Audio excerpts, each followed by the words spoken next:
نعیم طاہر رضوی صاحب واقعی سفیر عشق رسول تھے. انہوں نے نبی پاک علیہ السلام کی محبت کا چراغ اپنے سینے میں بھی روشن کیا اور پھر اپنوں کے سینے میں بھی روشن کیا. پھر اپنوں تک پیغام پہنچانے کے بعد وہ غیروں تک بھی اس پیغام کو لے کر نکلے. جہاں انہوں نے نوجوان نسل کو منظم کیا، چھاؤنی کے علاقے میں اکٹھا کیا، لوگ تیار کیے، ان کی تربیت کی، اس کا بہت بڑا ثبوت یہ انٹرنیشنل امام محمد رضا کانفرنس ہوا کرتی تھی. الحمرہ حال میں وہ جس انداز میں وہ ان کی بات میں قدر شدت ہوتی تھی، یہ بات درست ہے کہ بات میں قدر شدت ہوتی تھی اور تھوڑی سی سختی کے ساتھ وہ بات کرتے تھے، لیکن وہ سختی اور شدت وہ ان کی کمال محبت کا ثبوت ہوتا تھا. کہ کمال محبت میں وہ بات ذرا سخت لہجے میں بھی کہا کرتے تھے. میں علاوہ وسیلت کہتا ہوں کہ ہمارے ہاں اس سماج میں علماء نے، مشائخ نے بہت کام کیا ہے اہل سنت کے لیے، لیکن ان سب سے بڑھ کر محمد نعیم طاہر رضوی صاحب نے کام کیا. ادارہ بھی قائم کیا، ادارے موجود ہیں، یہ نہیں کہ ادارے نہیں، ادارے موجود ہیں، علماء موجود ہیں، مشائخ موجود ہیں، لیکن علماء اور مشائخ کی تو باقاعدہ یہ ذمہ داری ہے کہ وہ اس لائن میں کام کریں. محمد نعیم طاہر رضوی صاحب اس کیمپ کے آدمی نہیں تھے. انہوں نے اپنے شیخ طریقت اور اپنے شیخ صحبت کے مشن اور ان کی تربیت کے نتیجے میں اس لائن کو اپنایا اور مشنری طور پر انہوں نے دین کا یہ کام کیا. ان کی روٹی روزی اس مشن کے ساتھ، اس شعبے کے ساتھ وابستہ نہیں تھی.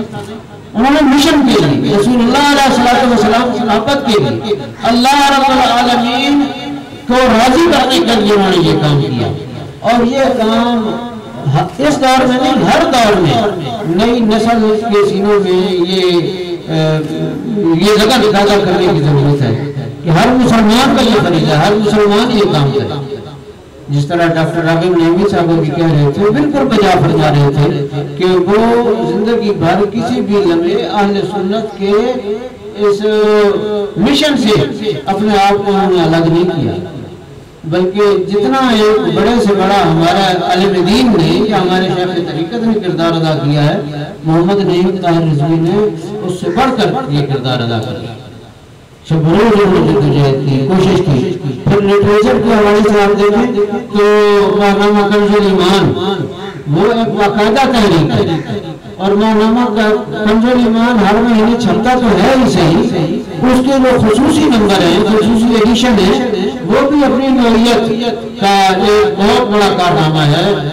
پھر حدیث پاک کی انہوں نے خدمت کی، تجرید سیاست کے حوالے سے انہوں نے کہ جو ایک روایت مختلف انداز میں بیان کی گئی تھی، انہوں نے علماء سے باقاعدہ ایک ٹیم بنا کر یہ کام لیا، یہ کام کروایا، تحقیق کروائی، اور اس تجرید کو انہوں نے بڑے خوبصورت بین الاقوامی اشاعتی معیار پر انہوں نے اس کو شائع کیا. اس عادت حضور بازو نیست تا نبخشد خدای بخش اللہ، یہ اللہ کی خاص نعمت ہوتی ہے.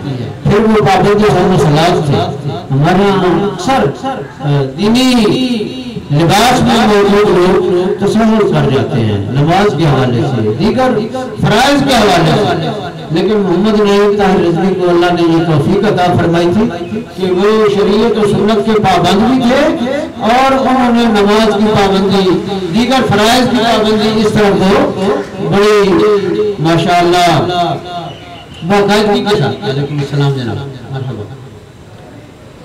اس پر پابند رہے. تو وہ ایک عملی مسلمان تھے، حقیقی مسلمان تھے. ان کی جدائی یقیناً اہل خانہ کے لیے، یہ ہمارے عزیز محترم فرزند ارجمند صاحبزادہ عبد الرسول سیاف، یہ ہمارے درمیان آپ دیکھیں ان کا یہ کیا ذوق تھا. یعنی ایک جہادی قدرت، ایک جو ہے وہ ان کے سینے میں تھی کہ بیٹے کا نام بھی انہوں نے عبد الرسول سیاف، ایک مجاہد کی حالی ہے. اور پھر انہوں نے اپنے اس بیٹے کو عالم دین بنایا الحمدللہ. علم دین کے لیے یعنی خود بھی انہوں نے اپنے آپ کو دین کے سانچے میں ڈھالا، اپنی اولاد کو بھی، علم دین کے سانچے میں ڈھالا، اپنے احباب کو بھی، اپنے اعزا کو بھی، اپنے رفقا کو بھی، اپنے سماج کو بھی، اور ان کا یہ جو تعلق کا ایک چینل ہے یہ ساری دنیا میں تھا۔ مگر لوگ قومی دورے پر بھی گئے، امریکہ بھی گئے، امارات میں بھی گئے، اور جہاں بھی گئے انہوں نے رسول اللہ علیہ السلام اور حضرت امام محمد رضا خان بریلوی رحمۃ اللہ علیہ کے مشن کو پیغام کے طور پر لوگوں تک پہنچانے کے لیے انہوں نے پوری کوشش کی، جد و جہد کی۔ وہ یقیناً ایک ہفت پہلو اور ہفت شخصیت اور ہر حوالے سے انہوں نے کام کیا، اور لیڈر بن کر نہیں بیٹھے، کارکن بن کر زندگی بھر کارکن بن کر رہے۔ ذاتی اور نجی طور پر ان کا دسترخوان بڑا وسیع تھا، جب بھی کوئی جاتا تھا ان کے یہاں وہ کھلے ماتھے سے کھلے دل کے ساتھ اس کو خوش آمدید کرتے تھے۔ ان کا دسترخوان جاری رہا۔ علمی طور پر بالکل حضرت حکیم محمد موسیٰ امرت سری کہ وہ ان کے زیر تربیت انہی کے منہج پر وہ قائم تھا۔ اگر کسی نے کوئی موضوع نے کہا ہے تو جب نعیم طاہر کو کوئی چیز اس موضوع پر مل جاتی وہ اسی کو لے کر یہ صاحب میں اس کو پوسٹ کر دیتے تھے۔ پاکستان کے چاروں صوبے آزاد کشمیر، قبائلی اور شمالی علاقہ جات تک نعیم طاہر رضوی کی یہ تحریک ہمہ وقت جاری رہی اور ہمیشہ جاری رہی۔